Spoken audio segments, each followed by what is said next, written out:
Ito, ito, live na tayo. Live na tayo. Magandang gabi po mga kababayan.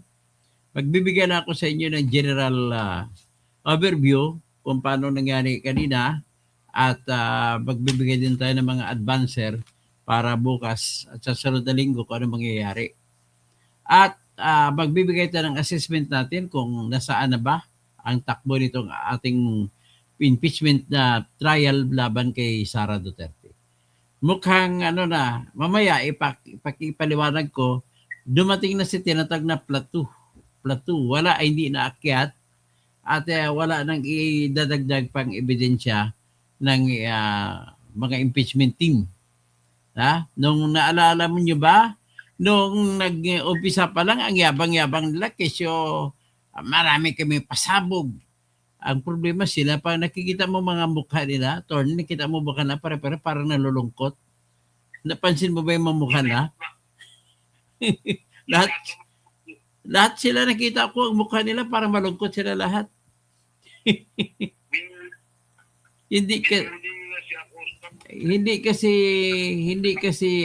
nila, ito po yung klase ng mga abogado na walang karanasan sa paghahanda ng kaso. Akala nila, kumakita nila, it's a spade. Hindi po ganoon yun. Dito nila nalaman ang malalim ang laro sa kaso, ang tactics. Dito na malaman, hindi nyo pwede sabihin dito ng kanta, hawak ko ang beat. Hindi po dito, iba yung kaso. Kita mo, nangyari, may isa pa silang testigo na sana kanila na yon, na-stroke pa. Ibig sabihin, kakampi ng Diyos si Sara. Yan ang nangyari dyan. Muna tayo. Music muna tayo. Naka-vlog na ba, sir? Naka-vlog na ako. Music muna tayo. At i-music ko muna siguro yung station ID ko. Di ka itong kay Sara na lang. Total, panalo na si Sara. Klaro ng kalsada. Wala na, unstoppable. Sara, wala nang iba. Sara, lang pag-asa. Sara, siya lang makapakulong. Mga kontraktor ubusin niya. Si BBM Sandro ikulong niya. Si Tamba Zaldi ikulong niya. Tapang at malasakit ibalik para bayan ay manahimik. Durugin ang sindikato sa korte, sa DPUA, sa DS Void, sa PhilHealth. Okay. Dario Arellano. Ito naman ang ating musika sa ating channel.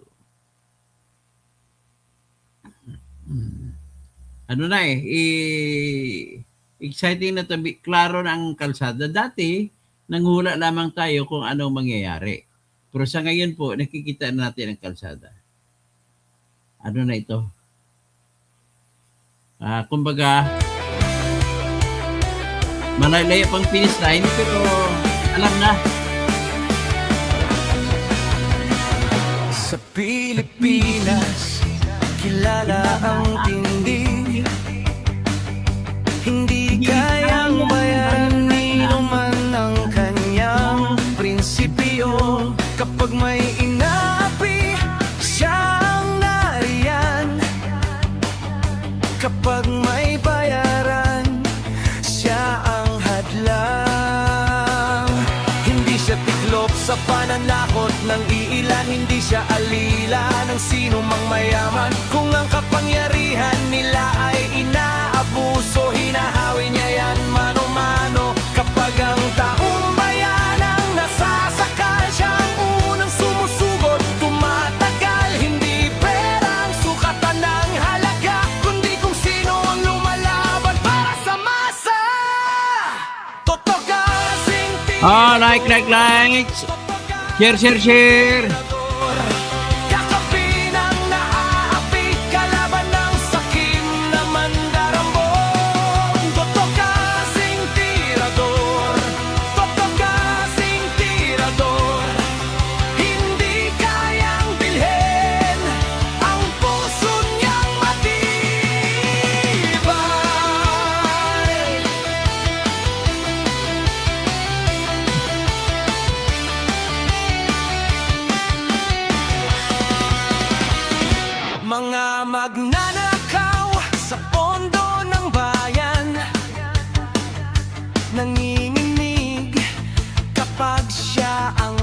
dyan. Bawat piso, bawat sentimo, kailangang sagutin sa mata ng tao. Mga ngiti para sa mandarang walang pwesto, para sa sumisimsim kapag ang hustisya ang pinag-uusapan. Siya ang bantay sa gitna ng laban. Kung may nilulunod ang kasinungalingan, siya ang boses na hindi tatahimik. Sa bawat galaw ng mapagsamantala may salubong na paninindigan niya. Kasing tirador, kasing tirador, kakampi ng naaapi, kalaban ng sakit na buwaya. Kasing tirador, kasing tirador, hindi kayang bilhin ang puso niyang matibay. Hindi lahat ng malakas ay tama, hindi lahat ng tahimik ay duwag. Kapag ang bayan ang pinagkakaitan, siya ang unang humaharap. Kasing tirador, kasing tirador, kakampi ng naaapi, kalaban ng sakit na buwaya. Kasing tirador, kasing tirador, sa taong bayan nagkatayo, hanggang dulo ang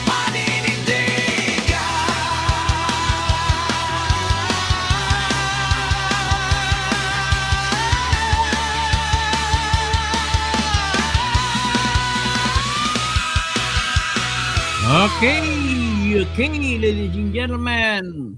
Dito na tayo. Dito na tayo sa todo. Ang problema nila ngayon, ng mga kumakaso kay Sara, ay sila na ngayon ang nagulat. Ang lungkot-lungkot nila. So, yan po yung pinaka-problema nila. Ito po, makita nyo yung lungkot nila. Oh. Tingnan nyo ang lungkot ng mga mukha.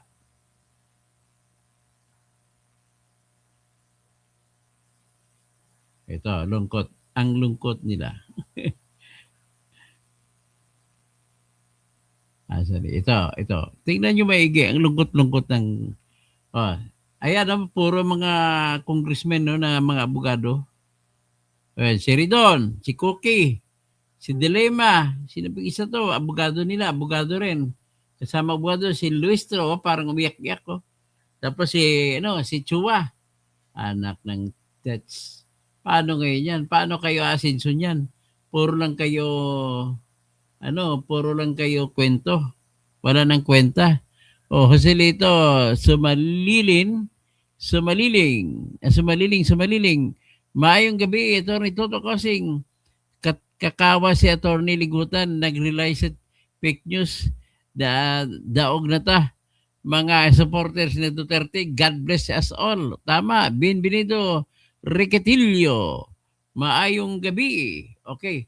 Kinina to. Nakita naman ninyo, grabe kasubo. Masubo, matuod, ang dili agayan. Parang naalala ko yung Iloilo Provincial Jail eh. Iloilo Provincial Jail ang akong ginpuyan. Yan. Ganon sila ngayon, kalungkot. Pero nagyayabang sila. Na meron daw sila, may 3 testigo. Pero 3 testigo lang bukas. Ang problema, ang isang testigo nila na stroke. Nasa ICU. Yun po si Edward Paharda. So, ngayon, paano na masasabi nila ngayon kung wala na yun? So, ito naman, makita na, itong na-stroke, papakita kong pangakuan, itsura nung na-stroke.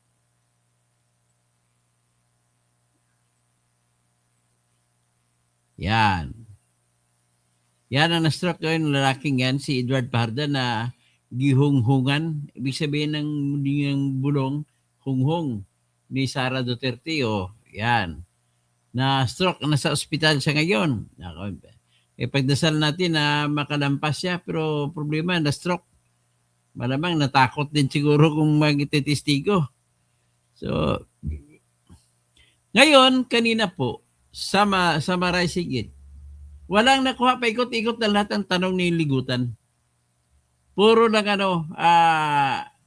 siguro hindi mabababa sa 50 beses siya nagpaikot-ikot na tanong. Okay. So, siya naman, ang mga senador naman, lahat nagreklamo. Wala sila nakuha sa testigo kay Gina Acosta. Pati si Lacson, suko si Lacson. Si Lito Lapid, wala rin nakuha. First time nagtanong si Lito Lapid, hindi pa sa sinagot na maayos. Lahat sila, si Joel Villanueva, na malita boy, nagtatanong din. Si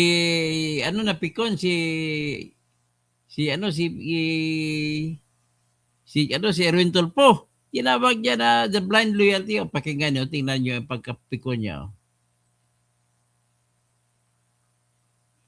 Alam mo, ladies and gentlemen, ang nangyari po kanina ay, kumbaga, ang sitwasyon po, kung ano ang nakuha ni Ligutan nung una kay Gina Acosta, ganon din ang nakuha niya. Nagdagdagan lang ng kunting pangalan. Pero ganon din, ang nakuha niyang detalye ay binigay ni Gina Acosta kay Teniente Coronel na Raymond Dancila Chica ang lahat ng pera. So yan ang nakuha nila. Wala nang ibang nakuha. O ito si Tulfo. Tingnan nyo. From my heart, naawa ko sa iyo.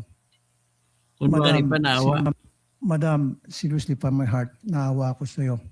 Kunwari ka pa. Naawa ko sa iyo kasi I believe in my heart, hindi ka korap ni Singkong Duling, wala kang Bulero ginagawa ka pa. sa confidential funds na daan-daan, milyon and Bulero bilyones. pa na kurap ka. Ang masakit nito, yung mga taong nakinabang doon, binulsa yung ilang halaga sa perang yon or totally pinulsa mga perang yon. Pangising-ising. Bakit may ebidensya ka pa na naibulsa? Kung magsalita ka, yan ang problema sa iyo. Mahilig ka mag-conclude na wala kang pinagbasihan na pangyayari. Wala kang ebidensya, kaya hindi ka dapat maging presidente. Putang ina ka. Yan habang ikaw dito ginigil ka, pinagpapawisan ka, kawawa ang dating mo at baka makulong ka pa.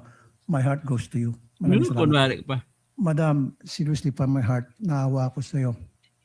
Naawa ako sa iyo kasi I believe in my heart. Alam mo, gusto palabasin to ni ni Rapi Tulfo dyan. Gusto niya palabasin na susuka si Gina Acosta na sasabihin niya kung na binulsa ni Sara ang pera. O, ito tingnan mo si Ligutan na paikot-ikot ang tanong. Anong klaseng abogado ka? Kung ako pa yan sa iyo, may assignment, kumita na ako dyan. Mabilis ko lang patapusin. Oh. Ito yung siligutan. Wala namang requirement na may alam sa confidential activities, walang training. Pero hindi po ba, ma'am, na requirement sa SDO yung pagkakaroon ng common sense? Yan ang common sense. Anong common sense mo? Anong ibig sabihin, Your Honor? Oy, napakaklaro ng tanong ko. Ma'am, I will repeat the question. Sinabi nyo, wala namang requirement. Ikaw na nagsabi na klaro, May hindi alam man sa confidential Kita ko, hindi ko maintindihan. walang special training sa confidential activities. Pero hindi po ba, bilang SDO, at least naman lang, ma'am, Ariel Trujillo. required Wait, na yung Dikal. SDO na pinipili Media ng Piquero. isang vice president, may common sense. May utak po ako, Your Honor. Yes, Oh. ma'am. May utak siya. Now, kanina, Huwag ka manliit sinabi na tao, din nanliit ng ka na Defense tao. Eh. Council na yung certification that you identified apat, may format naman. May format naman yung joint circular, hindi po ba? Opo, Your Honor. And then, sinabi ng defense, hindi kayo allow to modify yung content ng format na iyan. Hindi po ba? Objection, Your Honor. I remember you saying that. What's the objection, Counsel? Your Honor, the question is misleading because the question is pertaining to the certification, the template of the certification, Your Honor. Exactly. If I may respond through the presiding officer. I exactly. remember that too. You mentioned it pertaining to the certification that it cannot be modified in any way. And you referred to Annex B, if I remember correctly. Yes, Your Honor. Witness may answer. Nawala ko da. So sinabi kanina na since may format yung certification, hindi po pwedeng i-modify ng Office of the Vice President yung format na yan. Hindi po ba? Opo. Opo. Pero ma'am, hindi po ba required, at least naman lang ma'am, common sense naman lang, na kung sa tingin mo, hindi tama yung nakasulat sa certification, hindi mo pipirmahan. Oh. Common sense po ba yan, di ba? Oh, anong common sense? Your Honor, Oh, we wait. object to the question because the Incompetent to answer. prosecution is already badgering the No, witness, I'm Your not Honor. badgering. Overruled, It's counsel. a demeaning Overruled, question, counsel. Your Honor. That's not Overruled, badgering. counsel. Witness may answer. Ma'am Gina, dahil hindi nyo pwedeng baguhin, hindi naman nangangahulugan na pag hindi totoo yung nakalagay doon, hindi nyo pipirmahan. Pinirmahan nyo yan dahil sa paniniwala nyo, totoo yung nakalagay doon. Sa certification po Yes, totoo, Your Honor. Kaya meron naman po akong mga documents nga gikan, galing kay Colonel La Chica na security officer after po na-implement niya ang O yan, confidential kita mo, Torne. operations, Your Honor. Sumagot, Kaya nagpirma dire-diretso. ko, Your Honor, mo ito akong isa sa gibasihan o basis, Your Honor. Your Honor, since it has been raised again, I will ask this question again. Pero paano mo nalaman na na-implement yung ng tama through the document? Sinabi mo na eh. Wala kang personal na alam eh. As an answer, Paano, Your Klaro Your mo. Honor, Honor? It was raised again. That's why I have to repeat that. Witness may answer. continuing objection on these lines of questioning, The Your Honor. continuing objection of counsel with respect to this line of questioning is duly noted. Witness may answer. Yes, ma'am. Pakisagot po. Ay. Gipirmahan ko, I sign the certification, Your Honor, na tama po yun. Kasi meron akong gibasihan, meron akong basis na galing po sa security officer na si Colonel La Chica, na binigay niya sa akin, Your Honor, after po matapos ang pag-implement ng confidential activities, Your Honor. Let me proceed, Your Honor. Proceed, counsel. Now, iba pa nga yung pagpipirma eh, ma'am. Common sense will tell Mr. Common us sense, we will not raise our hand under oath before a notary public kung hindi totoo yung nakasulat sa certification na pinirmahan mo. Agree po ba? Totoo po yun, Totoo Your po. Honor. Okay, now, hindi po ba, ma'am, na yung certification nyo, example, January 10, 2024, hindi nga lang permado ng isang Gina F. Acosta, ito rin ay notarized ng isang notary public. Sinasabi dito, subscribed and sworn to before me this January 16. So sinasabi nyo po ba, pinirmahan nyo on one hand, on the other hand, humarap kayo sa isang notary public, pinirmahan nyo yung certification na yan, kasi yun naman yung format na binibigyan ng joint circular.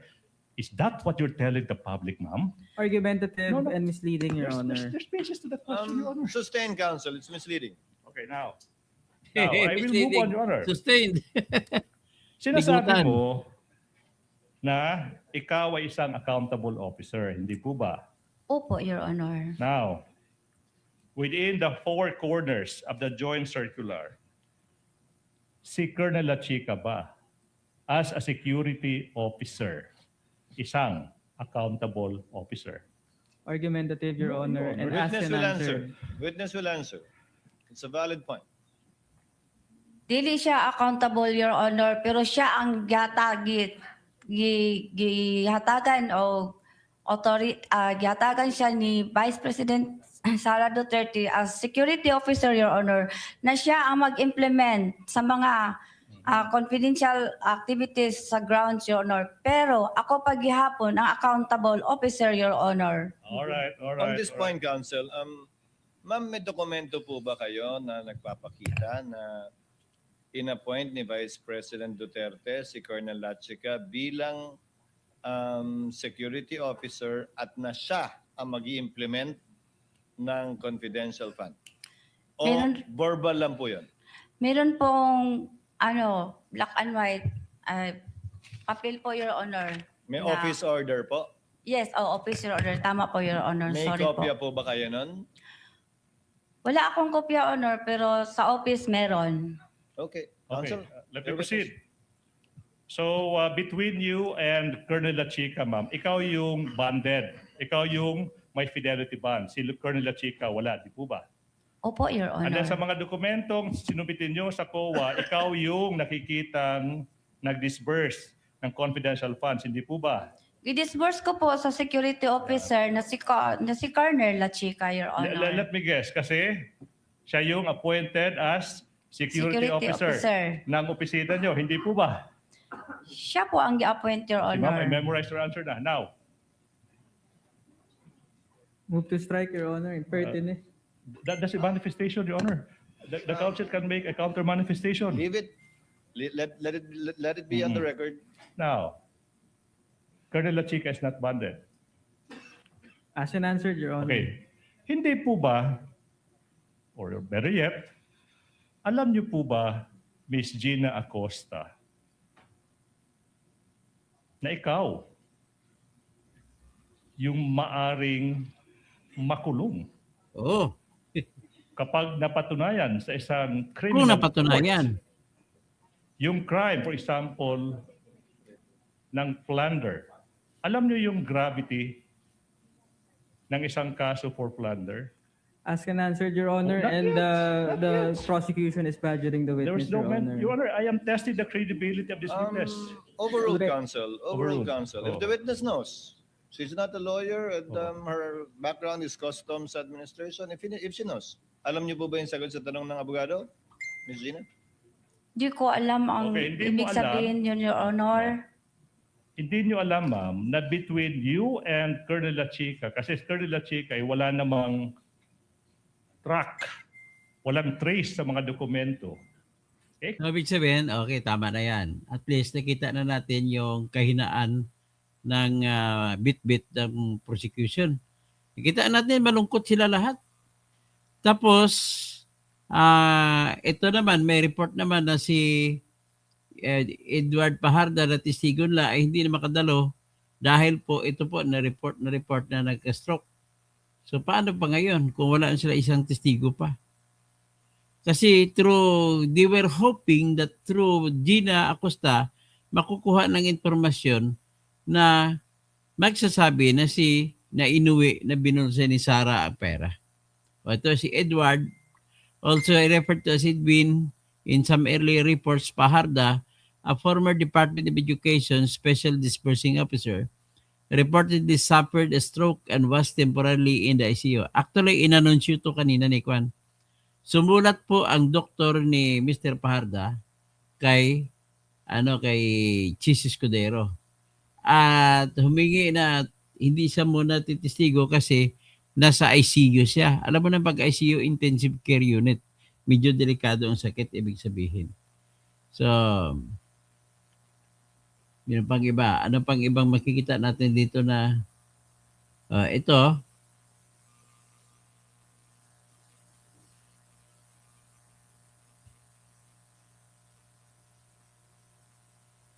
so, ilang beses, nakita nyo ilang beses na nasupla si Kwan, si Ligutan.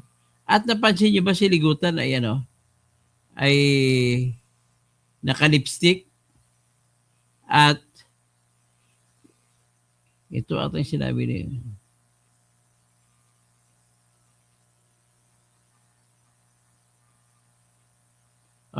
Pakinggan muna natin isang episode nito po kay Gina Acosta.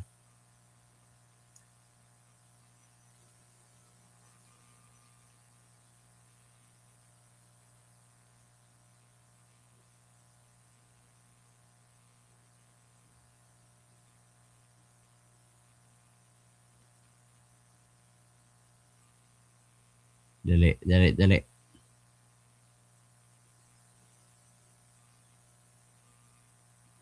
Ito nga.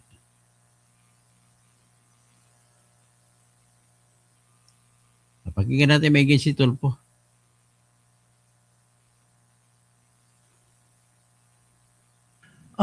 Kasi how would you consider yourself? Smart, average, or stupid? Yung tanong na yun, nakaka-insulto. Yung mga tanong na yan, Average lang po ako Average. nga pagkatao, Your Honor. Correct. Just like millions and millions and millions of Filipinos. Good. Normal. Kasi sa isang normal na tao, kapag siya'y binigyan bilang isang SDO tulad sa inyo ng listahang pangalan ng mga informants na bilat, pagong at pusa, papalag ka. Ano ba to? bakit papalag? Wala siya karapatan pumalag. Nasa batas yan eh. Tagatanggap lang siya. Hindi niya gagalawin kung anong sinabi ni La Chica, sundin niya yun. Colonel, mukhang hindi ata tama to. Bastusan na to. Di po ba? Para sa normal na tao. Am I right? Nag-rely po ako sa sinabmit po sa akin ng security officer, Your Honor. Kaya nga po, bilang isang normal na tao, ulitin ko, pag nakakita kayo ng ganung pangalan, bilat, pagong, pusa, etc. Belat. Okay, belat, same. Magugulat ka, di ba? Magugulat Hindi, sa po. Bisaya, yung pronunciation yan eh. Sa Tagalog, belat, sa Bisaya, bilat yun eh. Kasi yung I nagiging I eh. Bisaya din kasi ako eh. With the permission of Senator Judge Tulfo, Chair would like to remind the gallery to kindly maintain silence during these proceedings. You may proceed, sir. Kasi isa pa po, Madam Witness, meron akong kopya dito na kung saan maraming pangalan ng mga informant at iisa lang po yung pirma. So if you're a normal or average person, papalag ka na naman. Teka muna, Colonel, bakit ganito? Bastusan na tulok. Hindi nga pinalagan ng kuwa yan eh. Si Paharda pa at si Acosta pa. To. Yung iba-ibang mga pangalan pero isa lang po yung pirma. Hindi ko nagtaka. Piniripay ko po yon si Colonel La Chica, Your Honor. At ang sagot naman niya sa akin, Ma'am Gina, those are sensitive information, Ma'am Gina. At saka, confidential in nature po yon. So naniwala kayo sa sinabi niya na confidential nature kahit na isa lang signature sa napakaraming pangalan. So Kasi you siya took his po, word for it. kasi siya po ang nag-implement sa mga confidential activities, Your Honor, on the grounds. Siya po ang inatasan na mag-implement. Siya ang implementor po, Your Honor. So for me, in this case, you are stupid in the name of blind loyalty.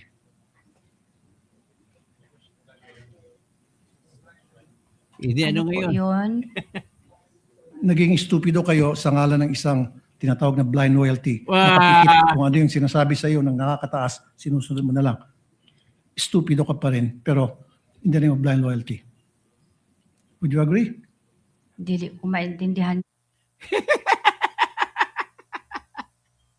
Ay, tulpot ka. Nakakahiya ka. Yan lang ang alam mo. Pabugado ka kunwari. Akala mo mas magaling ka pa sa abogado. Stupido.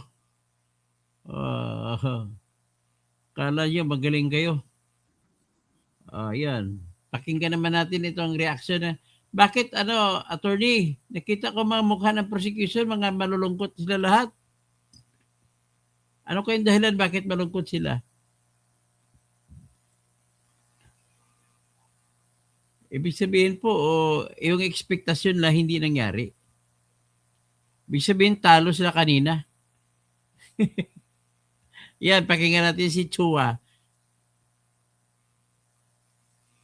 Si Chihuahua. Testimonya ng ating testigo, si SDO Gina Acosta. At sa kanyang pagtatapos, maliwanag yung kanyang sinabi. Ang lahat ng kautusan ay galing sa Vice Presidente. Paulit-ulit kahapon pa ng Biyernes pa maliwanag Iba-iba ang naging security officer. Mulnong Davao, iba rin ang security officer Siyempre iba yung Davao yun. Hindi pa naman sa Vice Presidente nun. dito sa OBP, pero iisa lamang ang nagbigay ng kautusan at yun ay ang Vice President. Kung siya ay mayor at ngayon siya Siyempre, ay siyang head of office. Bubo mo talaga, Chua. Vice President. So, iisa ang nagbigay ng utos, iba-iba ang security officer na tumangan o kumuha ng pera, iisa ang sistema. Pangalawa, kung mapapansin ninyo, yung sagot ni Miss Gina Acosta ay plakado o tinatawag po natin dekahon. Kahit na anong tanong sa kanya, iisa lamang ang kanyang sagot. Si Colonel Hindi bababa sa 20 na beses tinanong. Sa ating mga abogado, attorney, ang ibig sabihin, matatag, hindi nagbabago, yan ang totoo. Ganun lang kasimple. Straightforward kung sumagot eh. Walang alinlangan. La Chica at wala siyang alam. So, sa buong Pilipinas, ngayon lang tayo nakasaksi ng isang SDO na walang alam kung paano dinisburse ang confidential fund.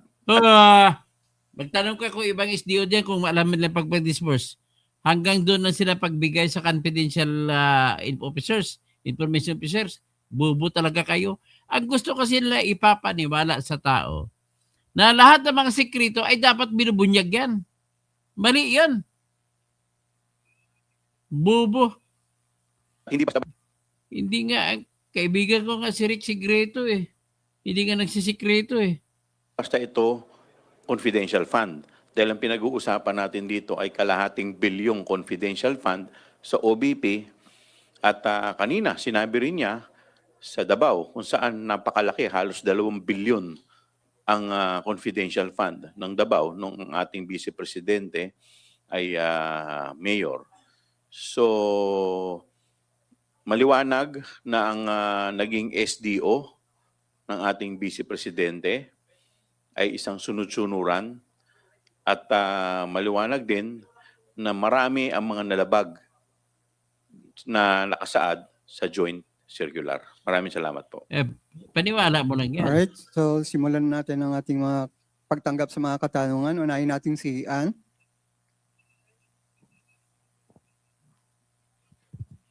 Sir, good Pinapakinggan afternoon. ko yung kanilang Kung press Joel, con. Attorney Tolosa. Ann Soberano po ng Bombo Radio. Sir, tanong ko lang, bakit po pinili ng prosecution panel iharap yung 3 AFP officers na bilang bagong testigo, itong sina Boransing, Bahaw, Panopio, to take the witness stand instead po kay Colonel Dante La Chica? Biro mo ha, ayaw nila kay Dante La Chica ni testigo. Kumuha sila ng 3 army officers. Iba. Kung information po ba silang maibibigay na hindi pa na-present dito sa impeachment court? Well, unang-una, ang ini-establish natin is yung pattern. Yung masasabi natin na pwedeng impeachable offense. At maliwanag naman, yung 3 na ipipresenta namin, sila yung mga nag-issue ng certification kung saan sinasabi nila na ni Singkong Butas, wala silang natanggap na pondo galing sa DepEd. Now, insofar as si Colonel La Chica is concerned, whether siya ipresenta o hindi, maliwanag na yung masasabi natin na misuse. Ano maliwanag? Misuse. Bobo ka. Ano bang ibig sabihin ng misuse? Dapat ipatawag mo si La Chica para malaman niyo kung saan niya binigay na La Chica. Gago, maliwanag. Takot. Ang totoo dito, takot talaga sila. Mabibisto sila ni La Chica. Fund sa OBP.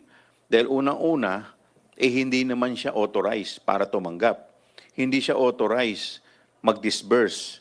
So, paano siya ang nagdi-disburse? Doon maliwanag na na-establish. Maliwanag. Tanongin niyo sa kanya, bakit siya? Maliwanag. Mahilig ka magsalita ng maliwanag. Hindi pa nga nakita, maliwanag na. Autorisado na mag-disburse ay si Gina Acosta bilang Special Disbursing Officer. So whatever happens, pagkabigay niya ng pondo kay Colonel La Chica is of no moment. Kahit na anong paliwanag ang gawin ni Colonel La Chica, maliwanag na hindi siya otorisado na mag-disburse. At dito, maliwanag na meron ng misuse at may violation na sa joint circular. Hindi ka, Insofar as kung hindi nyo may pakita kung saan napunta, yung audit hindi ibig sabihin na misuse. Iba yung misuse. Kung attorney, kung walang binigay na resibo, misuse yun. The fact na may binigay na resibo, ibig sabihin nun. Mas malaki ng posibilidad may ginastos pag-ayos. Ang inyong ginamit na decision ng korte, ng Supreme Court, na para paliwanag niya may misuse, ay hindi po magkapareha ang pangyayari.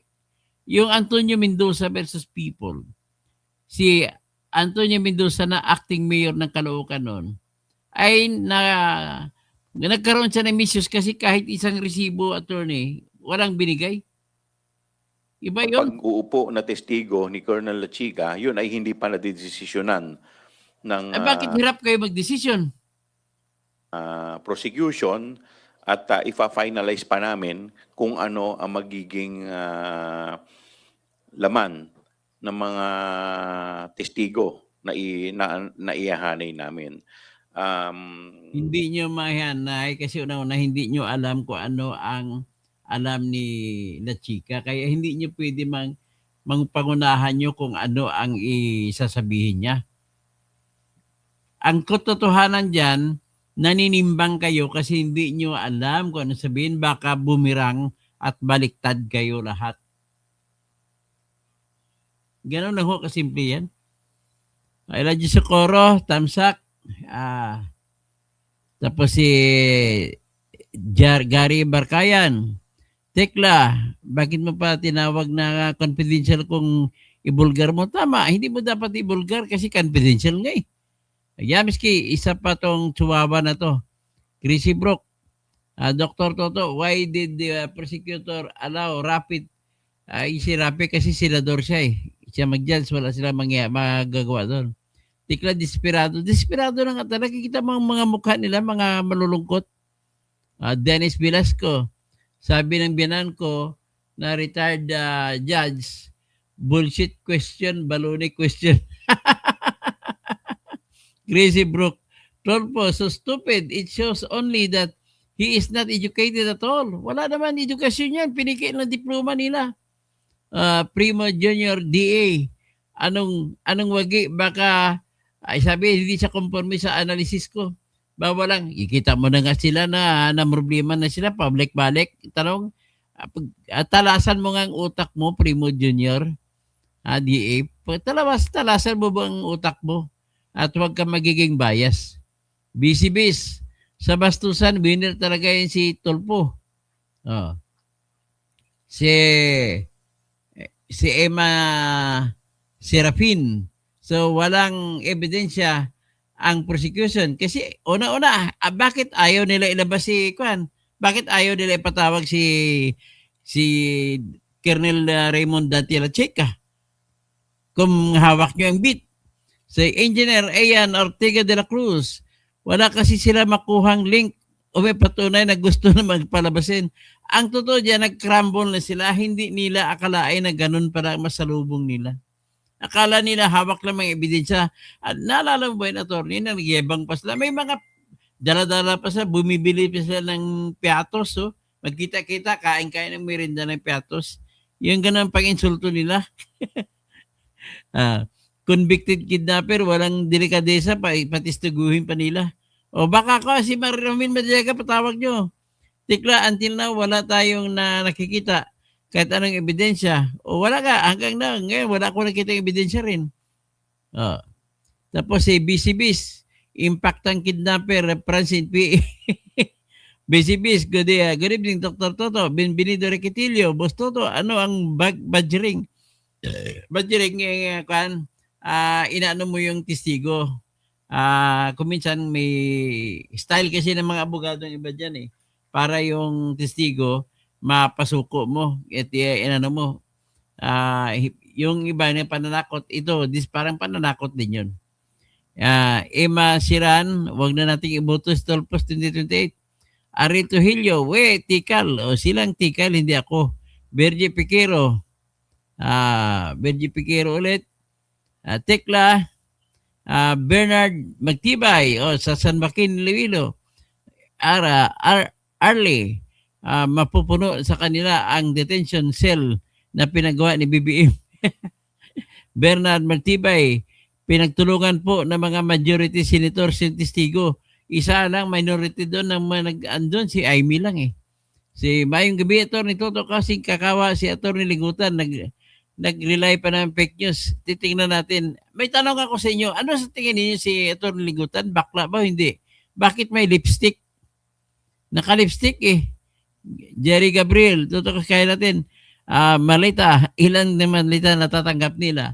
Binbinado Riquitilo, Bustoto, good evening. Always watching your live here in Riyadh, Saudi Arabia. Maraming salamat. Bernard Magtibay, Dario Arellano.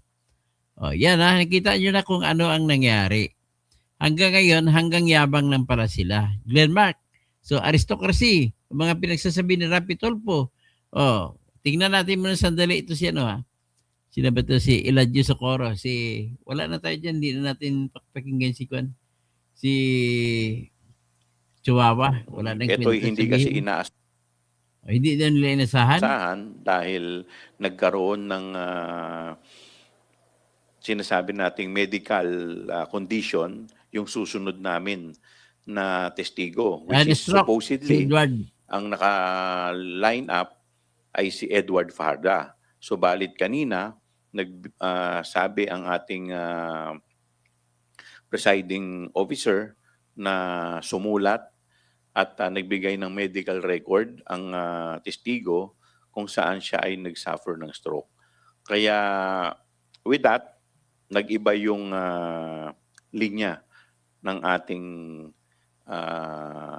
witnesses. Ano na? Siguro quickly lang to add, no? As we've always stated, pepresenta lang namin ng witnesses namin yung mga kinakailangan talaga to establish important points, no? Lalong-lalo na kung hostile witness ang pinag-uusapan. You don't present an hostile witness unless it's absolutely necessary to hit your evidentiary targets. So, bakit mas naging madali yung decision kanina? Una nga sabi, biglaan yun, no? Dahil kanina lang namin nalaman na yung supposed witness namin na kung sinong pinaghahandaan na susunod na yupo, si Ginong Fajarda ay hindi available. No? Anyway, tama na yan. At least, kita natin malulungkot ang mukha nila. So, whatever happens now is, let's wait for tomorrow. Kasi bukas, baka parang presidente nila taga-PSA. So, ano na yan, ang pangyayari na yan? The search is over kung kanta. The search is over. You were with me all the while. So, yan po ang ating ang mga presenta sa ngayon. Sa ngayon, ang judgment call ko po is si Sara ang day 17 ang lumamang. Sila ay bumagsak. Walang silang nagawa, paikot-ikot ng tanong, pabalik-balik, hoping na magbago, but the same question, magbago ang sagot ni Gina Acosta. Ganon po, ibig sabihin po, kung ako nag-practice ako bilang abogado, hindi ganon style ko.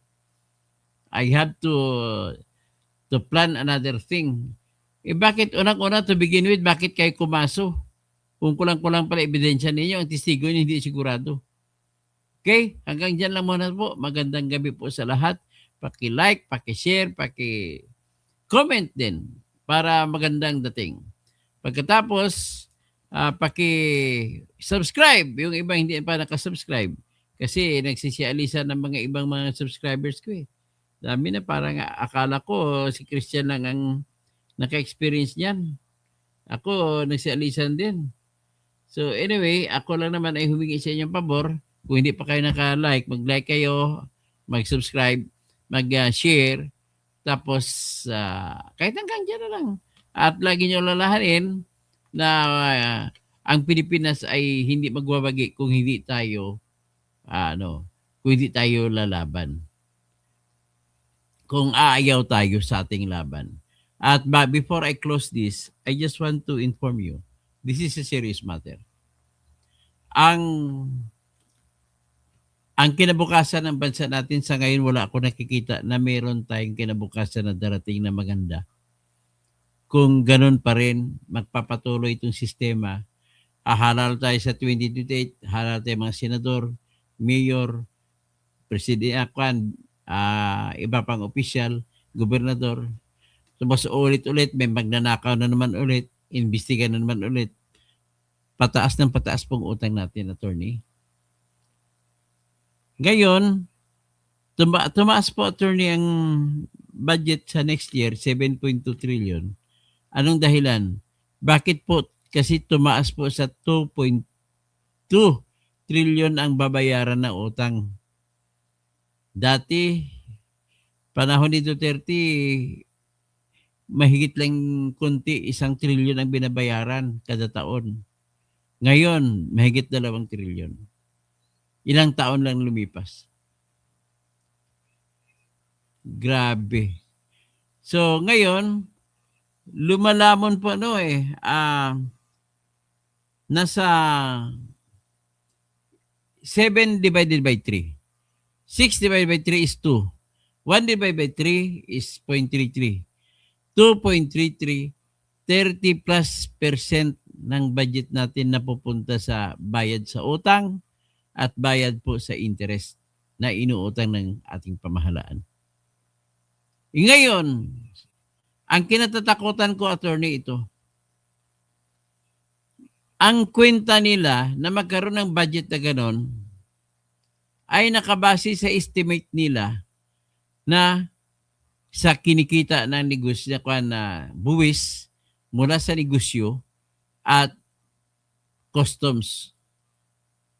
At yung buwis nila dyan, ang pinakamalaki source nila, attorney, ng buwis ay yung mga gasolina, crudo, doon sila kumukuha.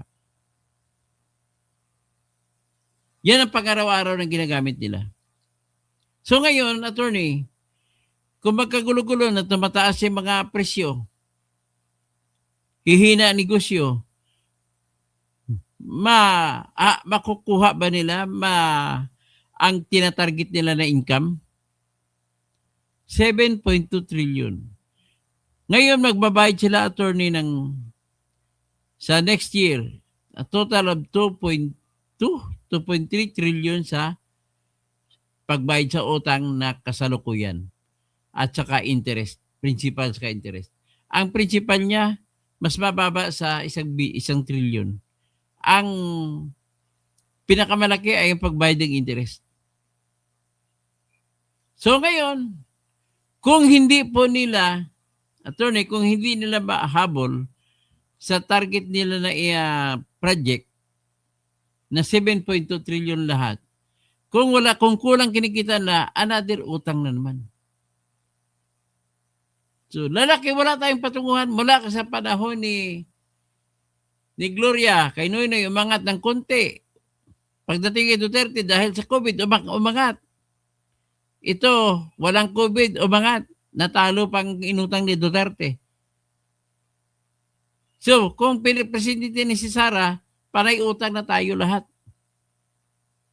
Dapat, ang pinaka-ideal ay lumiliit ang utang. Bakit lumalaki? Ito po, simple ang sagot noong nakaraan. 2023, 2024, 2025, ang inutang, aabot po sa mahigit 4 trillion pesos ang inutang sa 3 taon. Yun pala, napunta lang sa flood control projects. Nang ibig sabihin po nito, ang inutang natin ay umutang tayo para ibigay sa bulsa nila nila ng mga magnanakaw. Si Gargiola, si Saldico, si BBM, si Romualdez. Papayag ba kayo niyan? Yung inutang natin, tayo lahat magbabayad. Napunta sa kanila, isisweldo mo kagaya sa mga senador kagaya Katulpo. Mga congressmen ng mga kabatan. Grabe. Ito ngayon, may eleksyon na nga tayo. Itong ulan lang sa ngayon, ang dami naman flood control na giba. Anong ibig sabihin na magpatuloy na lang tayo ganito? Hindi na ba panahon na maggawa na tayo ng paraan, mga kababayan ko? Meron po akong suggestion. Kaya nga tatakbo ako, Senador, para hindi manalo. Para mailatag ko sa entablado na kung saan majority ng Pilipino ang nanonood. At inaasam-asam ko ng ibang tatakbong mga senador at manalo sila, kukopyahin, kukunin ang aking adhikain. Ang adhikain ko po ay simple lamang. Isa lang ang aking pangarap na matupad. Ang gusto ko po ay mabuo na maitayo ang sistema ng katarungan ng hukuman na kung saan ang mamamayan ang hukom. Gayahin po natin ang Amerika kung saan jury system sila. May huwis. Ang trabaho ng huwis doon ay magpapatakbo lang ng paglilitis. Mga personnel ng korte na doon, trabaho na magpapatakbo lang ng hearing. Pero ang nagdidesisyon, 12 tao na tinatawag na jury. Sa lahat ng kaso, ma-civil, ma-criminal, ma-administrative, sila ang ating gagawing huwis. Sa ombudsman, gusto ko mga tao na rin na magdidesisyon kung sino tanggalin at sino hindi tanggalin at sino kakasuhan sa Sandigan Bayan. Wala nang ibang maasahan dito, tao lang. Mga kababayan ko, nasa kamay natin nagsimula ang lahat ng kapangyarihan. Tandaan niyo po, hindi magkaroon ng Pilipinas kung wala ang Pilipino. Tandaan niyo yan. At kung magkalintik-lintikan ang Pilipinas dito, sino sisihin? Silang politiko o tayong mga Pilipino? Masisisi mo sila, pero pinakamalaking pasanin na responsibilidad ay tayong mga bumubuto. Ito po ang eleksyon, ito po ang katibayan sa sinasabi sa Artikulo 2, Section 1 sa ating konstitusyon na nagsasabi, the Philippines is a democratic and republican state. Sovereignty resides in the people and all government authority emanates from them. Ang ibig sabihin po niya sa Tagalog, ang Pilipinas ay isang republikan at demokrasya na bansa. At dito, ang lahat ng kapangyarihan ay nakatira sa kamay ng mga tao. At mula sa tao, nagsimula ang lahat ng klaseng pampamahalaang kapangyarihan. Ano po yun ang pampamahalaang kapangyarihan? Number 1, yung kapangyarihan sa paggawa ng batas. Number 2, kapangyarihan sa pagpapatupad ng batas. Number 3, kapangyarihan sa paghuhusga kung mayroong labanan sa batas. 3 lamang po. Yung iba dyan ay palamuti lang. Ombudsman, mga komisyon, palamuti lang po yan. Pero yan 3, the greatest 3 branches of government. Lahat po yan nagsimula sa tao. Ito po ang katibayan na nagsimula sa tao. Paano ginaganap ng tao ang kapangyarihan sa pagpatupad ng batas? Sa pamamagitan ng paghalal ng ating Pangulo, Vice-Pangulo, mga mayor, mga vice-mayor, gobernador, vice-gobernador. Yan po ang kapangyarihan na sa atin nagsimula. Tayo mismo naghalal, hindi iba. Asan naman, paano naman natin ginaganap ang kapangyarihan sa pagsasagawa ng batas? Tayo ang naghahalal ng lahat ng congressman at senador, lahat ng mga bukal, lahat ng mga konsehal. Iyan po natin pinaparaan kung paano natin maisasabihin na tayo ang pinagmulan ng kapangyarihan sa paggawa ng batas. May tanong ako sa inyo. Teka, paano naman ang kapangyarihan sa paghusga? Sabi mo, Toto, tirador, nasa kabay natin ang kapangyarihan sa paghusga. Tama ka, kaibigan. Huwag na tayong papayagan, bawiin na natin ang kapangyarihan sa paghusga mula sa mga husgado na madali lamang silang lukuhin. Madaling takutin. Kita mo na, tingnan mo sila dyan sa mga judge dyan. Tingnan mo si Justice Carl Miranda. Walang kaso si Marcolita. Inaprubahan niya ang kaso na may warrant of arrest si Marcolita. Hindi po kailanman maaaring magiging plunder ang donasyon na pera para sa eleksyon. Mali po yun. Tapos ito pa. Papakita pa niya, kumukontra sa kay Bong Revilla na kaso. Ito naman ang ginagawa sa kaso ni Bong Revilla. Ang dapat na kaso sa kanya ay nakasandal, nakatuon doon sa pera na 375 million na binigay sa kanya mula sa mga kontraktor. Pero bakit malversation ang kinaso na mali? At bakit mali ang kasong malversation? Ang malversation po, ang elemento na numero 1 ay dapat ang perang binulsa ay galing sa pera ng pamahalaan. Ngayon, ang pera na binigay kay Bong Revilla ay pera galing sa mga kontraktor. Hindi yan pamahalaan ng kontraktor. Kaya mali ang kasong sinampa ni Remulla. Para hindi na maulit ito, kailangan tayo na mismo mga tao magdidesisyon kung ano mga kasong isasampa at tayo na rin mismo magdesisyon kung sino ang dapat ibitayin o hindi. Kaya ito po ang aking proposal. Tatakbo ako, Senador, para lamang ipakilala ko ito sa majority ng Pilipino. At magsisimula ako ng tinatawag na kampanya para sa pagpapaikot ng pirma at magsasagawa ng People's Initiative. At sa proposisyon, one topic lang tayo. Palitan natin ang Constitution pero one topic lang tayo. Isang probeso lamang sa Constitution ang ating papalitan. Alin yun? Yung Section 3, Section 1, Article 3. Na kung saan nakasaad dito po, yan po ang tinatawag na human rights, Bill of Rights. Nakalagay po dyan.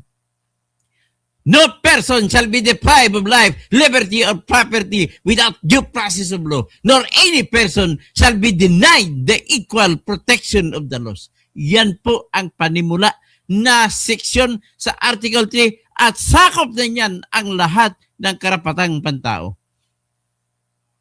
Para hindi tayo matatalo ng ating mga abusadong kababayan kung sila'y maging politiko, ang gagawin natin, papalitan natin yan yung salita na yan.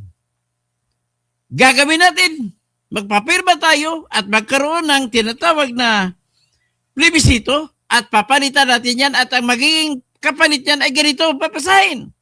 No person shall be deprived of life, liberty, or property without due process of law and without the judgment of the jury. Dagdagan natin ang ganun lang.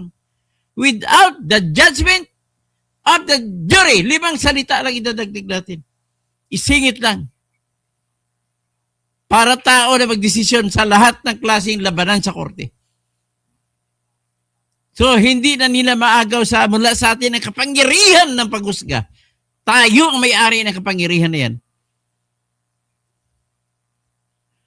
Huwag nating iasakit tulpo-tulpo justice. Wala yan. Naguyo lang kayo ng tulpo. Kung si Rapi pa, pag hindi yan awayan na magsuta na magaganda at gwapo, ay hindi niya pakialaban yan. So yan na po. Magandang gabi po sa inyong lahat. Nagiging medyo emosyonal na ako. So si Blue Spread, ang tanong, Chabrilla, makulong si Acosta, plunder. Hayaan nyo na yung makulong sila, wala na pakialam dyan. George Burawin, good evening po. Blue Spread, Tebre, Chabriles. Tapos sino pa? Grace Line, Elmer Tinyo, yung mga kwento, yung mga opinion nyo kasi po, pasensya na po. Nagbibigay kayo ng opinion, natatawa lamang po ako. Ang problema lang po kasi hindi nyo alam ang takbo. Okay lang yan. Maraming salamat po at magandang gabi po sa inyo. Magandang gabi, kabayan! Walang api kung walang magpapaapi. Ang nagwawagi ay hindi umayaw. Ang umayaw ay hindi magwawagi. Kaya ituloy natin itong laban para sa jury. Ilaban natin ituloy para magwagi tayo. Maraming magandang salamat. Magandang gabi po sa inyong lahat.